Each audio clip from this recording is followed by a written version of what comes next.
Operasyon kontra illegal na muffler patuloy na isinasagawa sa San Jacinto. Para sa detalye, makakasama natin si Idol Denise Brillante. 104.7 IFM Report!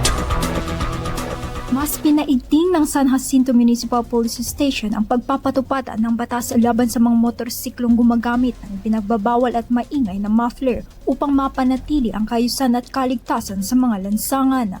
Ayon sa pulisya, pangunahing layunin ng patuloy na operasyon ng pagpigil sa polusyon sa ingay na nakaaabala sa mga residente. Isinasagawa ang mga pagsisita alinsunod sa umiiral na mga batas at lokal na ordinansa sa trapiko sa ilalim ng Ordinance No. 04-2019 na nagbabawal sa paggamit ng mga motorsiklo at tricycle na walang muffler o may sira o binagong muffler.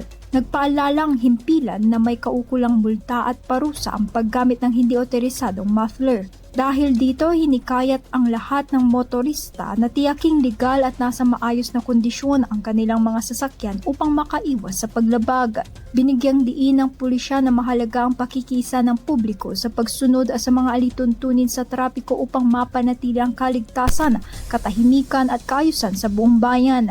Kasama mo mula rito sa IFM News Dagupan, ito si Idol Denise Brillante, Tatak, IFM. IFM News. IFM News. IFM News.